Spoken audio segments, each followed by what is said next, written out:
High, নমস্কার প্রিয় দর্শক বন্ধুরা, তোমরা সবাই কেমন আছো? আমি আশা করছি তোমরা সবাই খুব ভালো আছো। ভালো কিন্তু থাকতেই হবে। কেন কি তোমরা আমাদের পরিবারের সদস্য বলে কথা। তো আমি এই বাড়ি ফিরলাম। আমি আর তোমাদের সোনা দিদিভাই জাস্ট এখন বাড়ি ফিরলাম ২.৫ ঘন্টা আমাদের পোস্ট অফিসে কাটিয়ে। তোমাদের জন্য জিনিস ড্রপ করতে গেছিলাম। যেই পার্সেলগুলো তোমাদের কাছে যায়, ওগুলোর জন্য গেছিলাম। এই ২.৫ ঘন্টা পর বাড়ি আসলাম। সেই মোটামুটি ১২টার সময় বাইরে গেছি, মানে পোস্ট অফিসে। আর এখন বাজে হলো ২.৩০ বেজে ৩টে বাজতে যাচ্ছে। বাড়ি ফিরলাম জাস্ট। ফ্রেশ হয়ে তোমাদের জন্য এই ভিডিওটা রেকর্ড করতে বসলাম। ওই জন্য হয়তো এই ভিডিওটা তোমাদের কাছে একটুখানি লেট আপলোড হবে। তো যাই হোক আজকের ঘটনার দিকে যাই। আজকে কিন্তু তোমাদের জন্য বেশ ব্যাপক এক অদ্ভুত আর ভৌতিক ঘটনা নিয়ে চলে এসেছি। আর এই ঘটনাটা অন্য আর কারোর নয়, তোমাদের সোনা দিদিভাইয়ের হেয়ার আর্টিস্টের ঘটনা। তো বেশ কিছুদিন আগে তোমাদের সোনা দিদিভাইয়ের জন্য কিন্তু আমরা গেছিলাম সেই জায়গায়, মানে সেই পার্লারে। সেই পার্লারে যখন তোমাদের সোনা দিদিভাইয়ের হেয়ার আর্টিস্ট আমাদের এই কথাবার্তা শোনে, তখন সে তার জীবনের যা ঘটনা তার সাথে ঘটেছে, ভৌতিক ঘটনা, সেগুলো সে আমাদের সাথে শেয়ার করে। তো চলো তারই আজকে ঘটনাগুলো বলতে চলেছি। বেশ দারুণ হবে ঘটনাগুলো, কিন্তু ঘটনাটা শুরু করার আগে আরও একটা কথা। যদি তোমরা এখনো অবধি আমাদের ভিডিওটাকে লাইক না করে থাকো, তাহলে তাড়াতাড়ি করে লাইক করে নাও। যদি তোমরা এখনো অবধি আমাদের চ্যানেলটাকে সাবস্ক্রাইব না করে থাকো, তাহলে তাড়াতাড়ি করে সাবস্ক্রাইব করে নাও। আর তোমাদের প্রিয় মানুষদের সাথে কিন্তু অবশ্যই ঘটনাগুলো শেয়ার করে দিও। তো চলো এবার ঘটনার দিকে যাই। তো যে আর জীবনের আজকে ঘটনাটা আমি বলতে চলেছি, তার নাম হলো অরিন্দম। ঠিক আছে? তার লাইফের বিষয়ে আমি খুব একটা পার্সোনালি যাব না, কেন কি সে একটা কর্মক্ষেত্রেতে আছে। সে একজন একটা ভালো আর্টিস্ট। তো তার হয়তো কোনো রকম যেন প্রবলেম না হয়, বা তার হয়তো কোনো প্রবলেম হতে পারে। তাই তার শুধু নামটা বললাম, আর কিছু জিনিস কিন্তু আমি বললাম না। তো যাই হোক এবার ঘটনাটা শুরু করি। তো আমাদের যে অরিন্দম দা আছে, সে আমাদের ঘটনাটা কিছু এমনভাবে বলে। বলে যে আমার যে গ্রামের বাড়ি ছিল, যখন আমি ওখানে থাকতাম, তখন কিন্তু আমি কলকাতায় ট্রেনিং করছি। আমার যে হেয়ার কাট, যে পার্লারে যে কাজগুলো হয়, সেগুলোর জন্য আমি তখন ট্রেনিং নিচ্ছি কলকাতাতে। তো যাই হোক, বেশ ভালো কথা। প্রত্যেকদিন আমি সকালবেলা বাড়ি থেকে বেরোতাম, আর বেশ আমার বাড়ি ফিরতে ফিরতে রাত হয়ে যেত। ধরে রাখো, আমার বাড়ি ফিরতে ফিরতে 10:30 11টা বেজে যেত রাত্রেবেলা। আমার যে গ্রামের বাড়ি যেটা অ্যাকচুয়ালি, ওটা কিন্তু বেশ কলকাতা থেকে অনেকটা দূরে, আর বেশ গ্রাম্য জায়গা। তো যাই হোক, আমি প্রত্যেক দিনের মতোই একদিন ওরকম সকালবেলা বেরোই। বেরিয়ে আমার যেখানে ট্রেনিং করছিলাম আমি, ওখানে যাই। ওখান থেকে ট্রেনিং করে আমি রাত্রিবেলা বাড়ি ফেরার জন্য যে প্রস্তুতি নিচ্ছি, তখন আমি জানতে পারলাম যে আজকে নাকি ট্রেনের প্রচণ্ড গন্ডগোল হচ্ছে। ট্রেন নাকি ঠিক করে পাওয়া যাচ্ছে না, অনেক ট্রেন ক্যান্সেল হয়ে যাচ্ছে। তখন আমার না বেশ মাথায় হাত, যে আমি আজকে বাড়ি কি করে ফিরবো? এবার আমাকে তো এখানে থাকতেও দেবে না। আমি একবারের জন্য কথা বলে দেখেছিলাম ওখানে যে স্যার ছিল, যে স্যার আমার বাড়িটা অনেকটাই দূর, তো আমি কি এখানে থেকে যেতে পারি? তো সে বলে যে না, এখানে তুমি থাকতে পারবে না, এখানে তো ওরকম পারমিশন নেই তোমাকে এখানে থাকার, তুমি একটা অন্য কিছু ব্যবস্থা করো। তো আমি তখন ভাবলাম যে এখানেও থাকা যাবে না, তা কি করা যায়? দেখি, যাই হোক, ট্রেন পাওয়া যাবে না, কিন্তু এত মানুষজন যে আছে, সবাই কাজের জন্য তাদের কাজের জায়গায় গেছেন, তারা বাড়ি তো ফিরবে কিছুভাবে।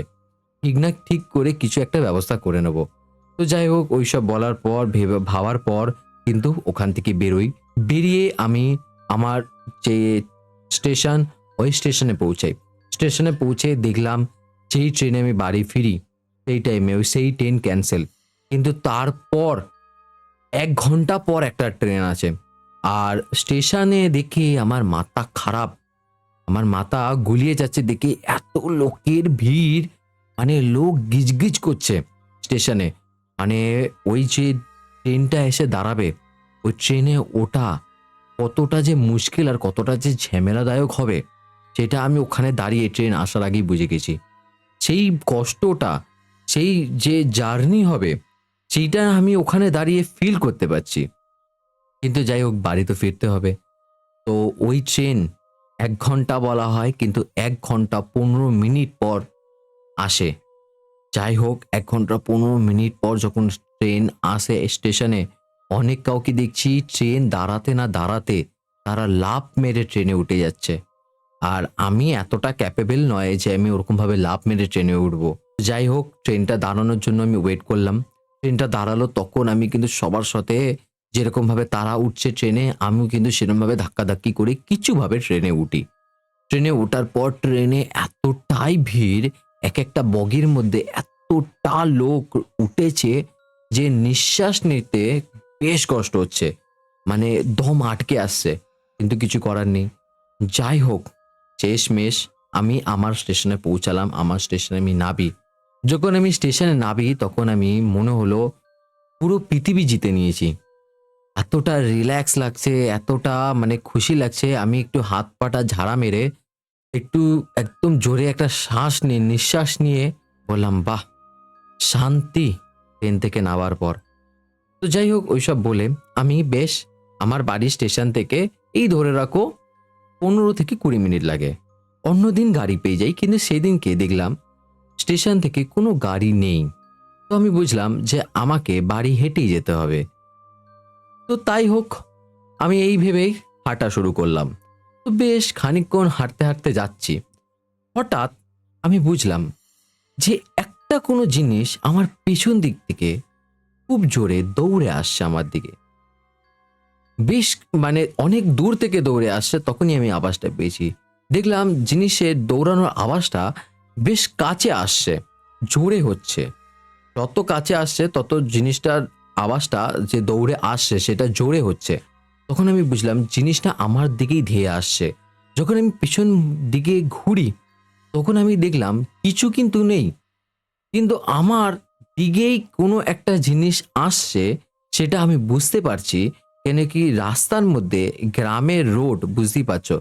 গ্রামের রাস্তা, ঠিক আছে? ওই ভাঙাচোরা ধুলোবালি মাটির রাস্তা, ঠিক আছে?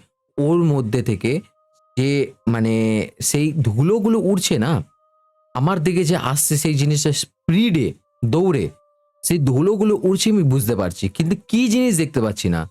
কিন্তু হঠাৎ বেশ কিছুক্ষণ পর আমার না মাথায় জানি না কি আসলো, আমার বুকের ভিতরে কি একটা হলো। আমি নিজে থেকেই মানে আমি চাই না, কিন্তু মনে হচ্ছে আমার বডি আমার কন্ট্রোলে নেই। আমার মাথার কন্ট্রোলে নেই আমার বডি। আমি নিজে থেকে হাত পা ছেড়ে বাবা-মায়ের নাম নিয়ে দৌড়াতে শুরু করলাম। যখন আমি দৌড়াতে শুরু করি তখন আমি বুঝতে পারছি যে সেই জিনিসটাও আমার পেছনে দৌড়াচ্ছে। আমি ভগবানের নাম নিতে, নিতে বাবা, মা করে চিল্লাতে, চিল্লাতে শুধু দৌড়াচ্ছি। যেখানেই যাচ্ছি, যে গলির ভিতর ঢুকছি, যেই দিকে যাচ্ছি, যে পথে যাচ্ছি, সে পথেই সেই জিনিসটা আমাকে তাড়া করছে। শেষমেষ আমি কি করব আমি বুঝতে পারছি না। তখন আমি লাস্টে একটা মাঠের উপর ঢুকে যাই। হ্যাঁ, এক ফুটবল খেলার মাঠ ছিল ওখানে, ওইখানে আমি ঢুকে যাই মাঠের মধ্যে।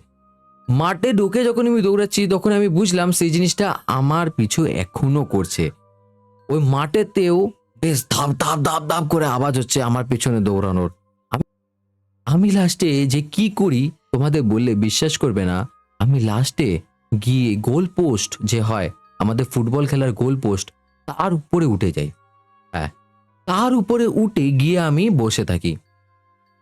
আমি বুঝতে পারলাম একটা জিনিস যখন আমি গোল পোস্টের উপর বসে রয়েছি যে সেই জিনিসটা আমার নিচেই রয়েছে ঠিক।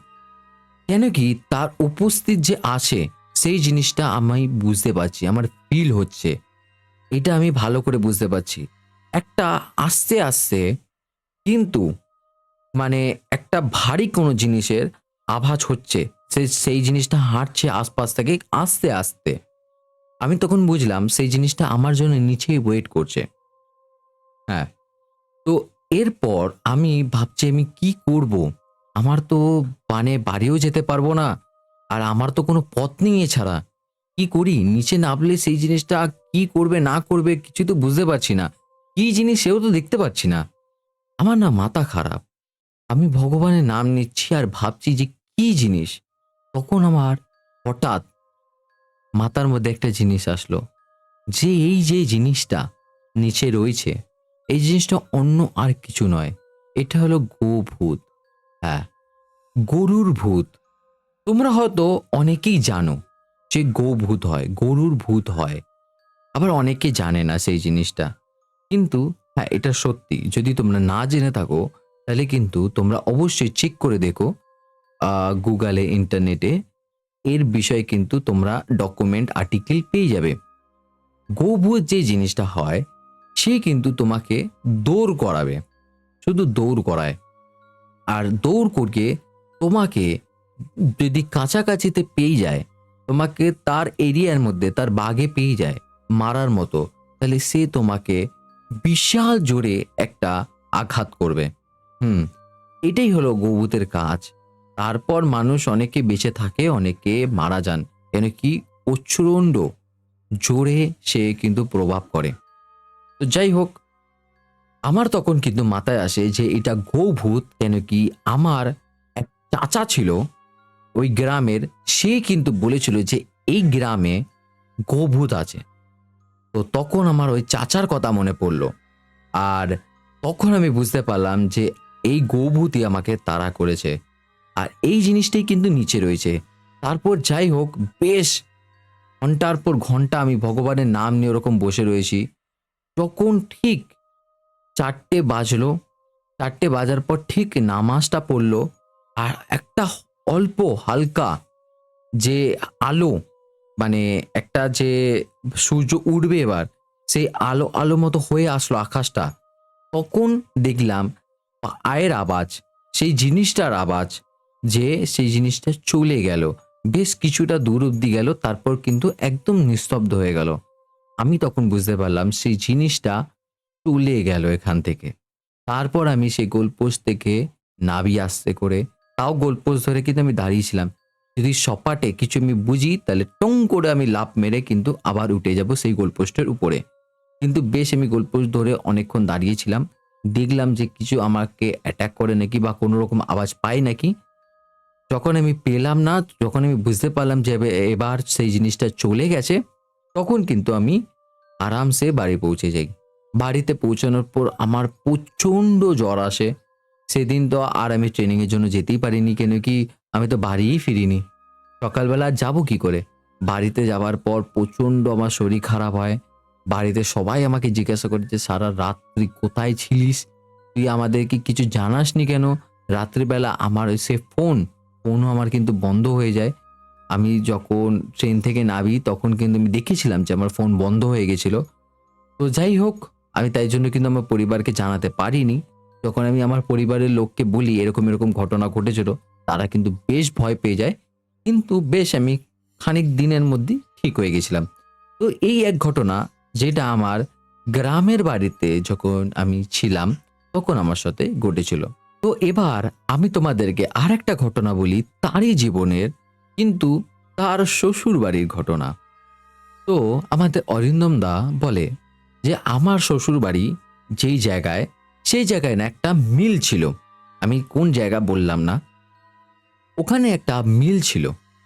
ওই মিলের ওখানে বেশ সব মানুষজন সকালবেলা, মানে ভোরবেলাতে বাথরুম, পটি, ফ্রেশ হওয়া এইসব করতে যেত। ঠিক আছে? মানে আমরা যে সকালবেলা ফ্রেশ হই না, বাথরুম করি, পটি করি, করে ফ্রেশ হই। তো ওই যে মিলটা ছিল, বন্ধ মিল, ওই মিলেতে যেত সবাই। তো ওই মিলের, মানে অ্যাকচুয়ালি ওই মিলের না অনেক বাথরুম করা ছিল। ঠিক আছে? ওই মিলটা বন্ধ। মিলটা কিন্তু এখন চলে না, বা এই ঘটনাটা যখন ঘটেছিল তখন কিন্তু মিলটা বন্ধ, চলতো না। তো যাই হোক, ওই মিলের অনেক বাথরুম ছিল, তো সব লোকজন, ওই যে এরিয়ার লোকজন ছিল, যাদের বাড়িতে বাথরুম পায়খানা ছিল তাদের আলাদা কথা, যাদের বাড়িতে টয়লেট আছে, বাথরুম আছে, তাদের আলাদা কথা। কিন্তু এছাড়া যাদের বাড়িতে এইসব ছিল না, তারা কিন্তু কি করতো, সকালবেলা ওইখানে যেত। ঠিক আছে? তো হঠাৎ একদিন ভোরবেলা ওরকম যখন সব লোকজন যে পাড়ার যায় ওখানে পটি করতে, বাথরুম করতে যখন যায়, বেশ কিছুক্ষণ পর কিন্তু সে যে মিল ছিল, ওই মিলের ছাদটা ভেঙে পড়ে যায়। হ্যাঁ, ওই মিলের ছাদটা ভেঙে পড়ে যায়। যখন ওই মিলের ছাদটা ভেঙে পড়ে, তখন বলে যে ওখানে কমসে কম ৩০ থেকে ৩৫ জন মানুষজন সেই সময় উপস্থিত ছিল, যারা ওই মিলের যে উপরের ছাদটা ভেঙে পড়ে যায়, তার কারণে তারা মারা যান। হ্যাঁ, যার কারণে তারা মারা যান। তো আমাদের অরিন্দম দা বলে যে ওই যে মিলের বাথরুম আছে, ওখানে কিন্তু আজও এখনো সেই যে আত্মা আছে, সেই যে নেগেটিভ এন্টিটি আছে সেগুলো কিন্তু বাস করে। কেন কি, বেশ কিছুদিন আগে যখন আমি আমার শ্বশুর বাড়িতে গেছিলাম, তো আমি যখন শ্বশুর বাড়িতে যাই তখন আমি কিন্তু ইচ্ছা করে ওই যে মিলের বাথরুম আছে ওখানে বাথরুম করতে যাই। কেন? কেন কি ওখানে ভূত আছে। আমি শুনেছি এই জিনিসটা। আর আমার কিন্তু খুব ভালো লাগে এইগুলো দেখতে, শুনতে আর এগুলোর বিষয়ে জানতে। যাই হোক, আমি কিন্তু ওখানেই বাথরুম করতে যাই। আর ওখানের কিন্তু আরেকটা বেশ স্পেশালিটি আছে, সেইটা হলো বলে যে রাত্রিবেলাতে ওখানে কেউ বাথরুম করতে গেলে তাদেরকে ইট ছুঁড়ে মারে। হ্যাঁ, এখনো বলা হয় কেন কি যে ওই মিলের ছাদ ভেঙে পড়ে গেছিল, যে ইট ফিটের টুকরো কাচারি যে নোংরা পত্র যেগুলো ভেঙে পড়েছিল ওগুলো ওরকমই রয়েছে পড়ে আজও। তো বলে ওই যে ইট ফিটের ছোট ছোট টুকরো আছে না, ইট বড় ছোট যে ইটের টুকরোগুলো আছে ওগুলোকে ছুঁড়ে মারে লোকের গায়ে ভূতেরা, নেগেটিভ এন্টিটিরা। তো যখন অরিন্দম দা জানতে পারে এই জিনিসটা, তো সেও কিন্তু ওখানে যায়। তো যাই হোক, আমি ওখানে বাথরুম যখন করতে যাই তখন কিন্তু আমি আমার শালাকে নিয়ে যাই। ঠিক আছে? তো আমি আমার শালাকে বলি যে, "তুমি আমার সাথে চলো, ওখানে বাথরুম করতে যাবো।" তখন ও আমাকে বলে যে, "না, না, হ্যাঁ, আমি ওখানে যাবো না।" তখন কিন্তু আমি আমার শালাকে বলি, "এই চলো না, তুমি এত কি ভয় পাও? হ্যাঁ, কিচ্ছু হবে না, এইসব কিছু নেই।" তখন কিন্তু আমার শালা আমাকে ভালো করে জানান যে, "ওখানে এরকম, এরকম জিনিস রয়েছে।" আমি বললাম, "আরে তুমি চলো, বাদ দাও তো ওইসব কথা। ঠিক আছে? ওইসব কিছু হয় না।" তখন কিন্তু আমি জোর-জবরদস্তি আমার শালাকে ওখানে নিয়ে যাই। আমার শালা বাথরুমের বাইরে দাঁড়িয়ে, মানে ওই যে মিলের যে বাথরুমগুলো ছিল ওর বাইরে দাঁড়িয়ে। আর আমি ওখানে ঢুকেছি বাথরুম করতে। আমি যখন বাথরুম করতে ঢুকলাম তখন আমি দেখলাম কিন্তু আমার যে দুপাশে আরো দুটো বাথরুম আছে ওগুলোর কিন্তু গেটগুলো খোলা, খোলা পড়ে রয়েছে। কিন্তু আমি যখন বাথরুমে গিয়ে বাথরুম করছি তখন আমি বুঝতে পারছি যে আমার পাশের বাথরুমেই কেউ একজন বসে রয়েছে।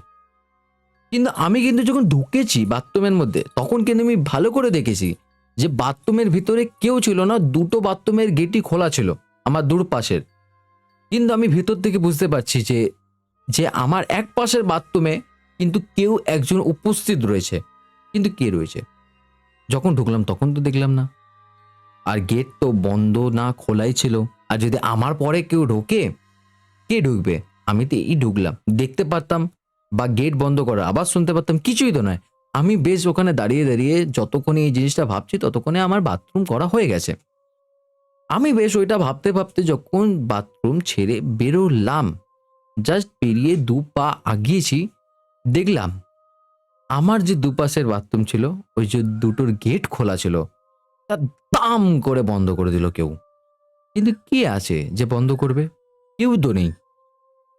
দেখলাম ওই দুটো গেট দাম করে বন্ধ হয়ে গেল। তখন আমার শালা বাইরে যে দাঁড়িয়ে ছিল ও আমাকে এসে বলে, "এই কি হলো, কি হলো, কি হলো?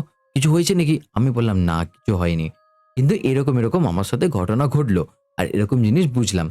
তখন আমাকে আমার শালা বলে যে, "তুমি চলো, তাড়াতাড়ি চলো এখান থেকে, বাদ দাও।" যখন আমি আর আমার শালা ওখান থেকে যাচ্ছি তাড়াতাড়ি করে, তখন কিন্তু আমাদের দিকে সেই মেলের ভেতর থেকে কেউ একজন পাথর ছোড়ে। একটা ইটের টুকরো ছোড়ে, কিন্তু ওটা আমাদের গায়ে লাগেনি, আমাদের গা ঘেঁষে বেরিয়ে গেছে। তখন আমার শালা আমাকে ভালো করে বলল আর বোঝালো যে, "দেখলে, তোমাকে বললাম না এখানে এসো না, এখানে খারাপ জিনিস আছে।" তখন কিন্তু আমি সত্যিকারের বুঝলাম যে আমার শালা ঠিকই বলছিল যে এখানে খারাপ জিনিস আছে। আর এইগুলো সব সত্যি ঘটনা, যে এইখানে যে মানুষজন মারা যাবার পর তার যে আত্মা, সেই নেগেটিভ এন্টিটি গুলো যে আছে এখানে, সেগুলো কিন্তু সত্যি। তো এই ছিল আজকের অরিন্দম দার ঘটনা, যে হলো আমার মায়ের আর তোমাদের সোনা দিদিভাইয়ের হেয়ার আর্টিস্ট, তার জীবনের ঘটনা। তার জীবনে আরেকটা ঘটনা আছে, একটু বেশ বড়। আজকে আর হাতে আমার কাছে সময় নেই। যদি ওইটাও বলতে যাই তাহলে আজকের ঘটনাটা বড় তো হবে, কিন্তু ওটা ভালোই অবশ্যই। কিন্তু ভিডিওটা যেতে অনেকটাই লেট হয়ে যাবে, কিন্তু তাই জন্য আজকে আর আমি ঘটনাটাকে আগালাম না। আর কিন্তু কমেন্টও আজকের ভিডিওতে আমি পড়লাম না। তোমরা কিন্তু বেশ ভালো, ভালো ভালোবাসা ভরা কমেন্ট করো, আমি দেখেছি। তোমরা কিন্তু এমনই ভালোবাসা ভরা ভালোবেসে কমেন্ট করো। বেশি, বেশি করে হার্ট পাঠাও, বেশি, বেশি করে লাইক করে দাও তাড়াতাড়ি করে। আমি কিন্তু আগামীকালের ভিডিওতে তোমাদের কমেন্ট আর কমেন্টের নামগুলো অবশ্যই পড়তে চলেছি। তো তো আজকের জন্য এই অবধি রাখি, আবারও দেখা হবে আগামীকাল ঠিক 3টের সময়। আজকের জন্য বাই।